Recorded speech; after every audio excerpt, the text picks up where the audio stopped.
Welcome back. There's my dog. He's like, get me out of this ASAP. I'm a little slightly sweating. Trying to get this shot right today was like a full job in itself.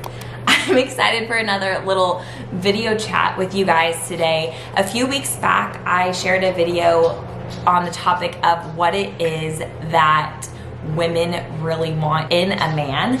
And today I'm filming somewhat of a sequel to that video. I am talking about what it is that men really want in a woman.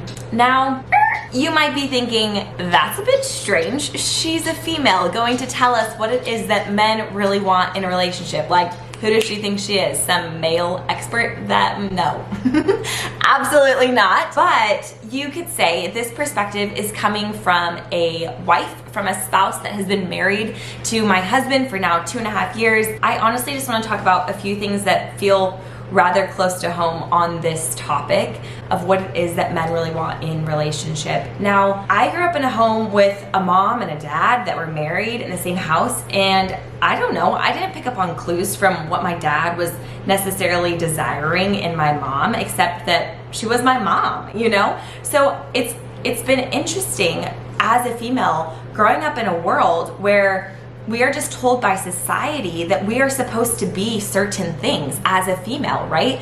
We're often over-sexualized, or we're told we're too much, or we need to be less, or we shouldn't be that dominating, that's not attractive, or too successful is too much, but not successful enough, and not enough drive is also not enough. It can become confusing and complicated. And like, am I supposed to be feminine, or am I supposed to be interested in all the things that men are interested in and somehow compete with their masculine energy? Like, it can just be a bit confusing. I don't know. I spent many years feeling confused of how to show up and who to be in relationship. And to be honest, I, for years, never initiated conversations with guys. Thought I would never ask somebody else out. Like, that is not the woman's job. And what would that say about me and my feminine ability, right? There's a few things I would argue that men actually want in relationship. I think that society has told us women that men want casual sexual partners, right? I know not necessarily in the church, but we've also heard in the church that men are prone to look at us physically and sexualize us and all these things. It feels like this really scary world. Like, a man's mind is something like, I don't know, would I want to be anywhere near that? But I would actually argue that men desire loyalty more than we realize. I mean, just look at status quo men situations. Men that go off to war, they're loyal to the men that they fought battle with. It's like they become battle buddies, right? They bond in the trenches. They are loyal to them. They would risk their lives for them. And they desire that. They desire for that to be reciprocated back to them. Or think about on sports teams, right? They become loyal. They want to be on the same team as somebody. They want somebody that is willing to lay down their life and to sacrifice and fight for them. So if he is appealing to be this guy that can attract all the girls and loves all of that attention, but doesn't actually desire to be loyal to any of them, I would be very, very cautious. I, in marriage, have realized how extremely important that is to my husband, to be loyal to him, almost to like my willingness to sacrifice my own pride. To be able to just lay down my opinion, to be able to love and honor him in front of other people. The other point I would make is that men deeply desire respect from a woman. They want to feel like they are respected. And when you do something to demean or demise them, it's like a punch in the gut that I would argue as women, we don't fully understand. Like, we desire respect, do not get me wrong. Like, please do not disrespect me. But I think it hurts in a different way when it comes from a woman that you love and you admire than we would truly understand. To be completely honest and vulnerable, it's been somewhat of a pain point in our marriage where Elijah has really had to tell me that my remarks or my jokes in front of people that maybe point out his weaknesses or my frustrations with him actually leave him feeling rather disrespected, especially if it's coming out of nowhere. Like, he's not even aware that that maybe is an opinion I have about something that he's done, and yet I'm blabbing about it in front of other people, or I'm talking about a mistake that he's made. It just feels like complete disrespect. And I've had to learn that in order for him to feel respected, I need to acknowledge the work that he's put in. Like, he needs to feel like I have seen the job that he's done to take care of us well, to do a good part, to do his deed in society. Like, he wants to be seen and noticed and admired in that way. And if I don't see that, and then I also have negative remarks about the places that he hasn't showed up in life, it's like a complete punch to the gut. Like, it's hard to feel like you want to be around somebody like that. We actually have a beautiful ability to support and to encourage the gold in the men that are in our life. To look at a man and encourage the goodness that you see inside of him, even if it's not come to its fullest fruition, to encourage it out of him, to almost nurture it out of him. That might be a strange way to say that, but to be an encourager, to be a support to him. That men, no, they don't desire you to be their mom, but they do desire for you to create an environment and a space where they feel safe, nurtured, and at rest. Men go out in the day feeling like they're battling the world. I read this book years ago called For Women Only, and it was by this psychologist who researched at Harvard on men and females' brains. And she pointed out the different ways that men and female brains operate. And she did all these studies, sent surveys out to men and women of all different cultures, demographics, ages, and found that there was these common core things that came back.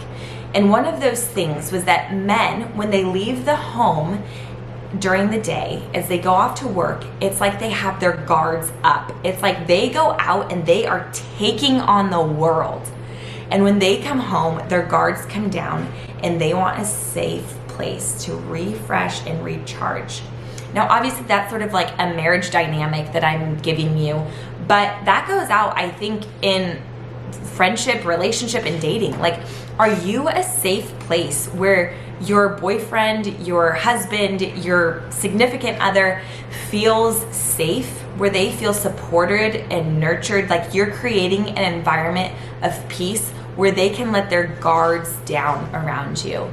You guys, as women, we have such an incredible ability to be a huge support, to be a companion, to be in partnership with the men in our life, with our husbands, with our boyfriends. And it looks like, okay, I'm not becoming any less of me. I'm actually becoming more of me so that you can become more of you at the end of the day.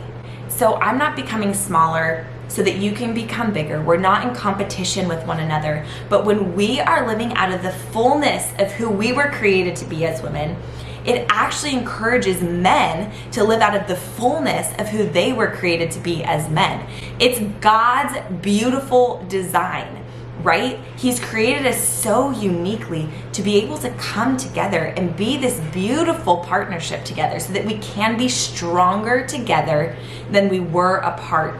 But we live in a society where often it's competition with the opposite sex, right? And do not get me wrong, right? There's lots of places for women's empowerment and to be heard and seen and known and have equal rights and all the things. I'm not saying that there's not been places in society, in the world, in nations all over the world where that's not even still a really significant issue that people face on a day-to-day basis. But what I am saying, God's original design was for us to be in beautiful union together. Lastly, I would say we often are told as women that our physical appearance is incredibly important to the male population. Well, and there's some truth to that. Like, as women, we exude beauty. Who we are is beautiful. But I would argue more than a man is wanting a woman who is physically just the most appealing, the most beautiful woman on the face of the planet, he's desiring for a woman that loves herself so much, where she actually is taking care of herself out of love. She's enhancing the beauty that exists inside of her to be a gift to your partner, to be a gift to your spouse, to make him feel significant and special. In the same way that we enjoy when men show up for us, when they make us feel significant and special by the choices that they choose in their life. And that could be physical, that could be character things, that could be career things, that could be decisions that are made in the house. It's just a way as women that we get to love and make our partner feel special and significant. I remember having this moment when Elijah and I were dating where I was really struggling with loving myself well. I didn't know what it looked like in a healthy manner to take care of myself, to put on makeup and dress up nicely and all the things. And I remember Elijah, in the most kindest way, confronting it one day. And I realized that there was something off with that a little bit. It was out of a strange place that I was acting that way. But I actually had this opportunity to decide to dress up and do my hair and all these things, not out of he won't love me if I don't do it, but that I get to choose to love you in this way. The same way that I ask Elijah to take care of his physical body, right? Eat things that are good for you and stay hydrated and get enough sleep, because actually when you do those things, it actually is loving me, because we get to have health and wholeness in our home when we are both operating out of health and wholeness. So I just rambled a little bit, but I'm just gonna leave you with those few little tips today. Those are just some recent thoughts I've been having on the subject. I hope this video is helpful for you guys. If it is, give it a little like and a subscribe, and let me know in the comments below what you found helpful. I'll see y'all next time.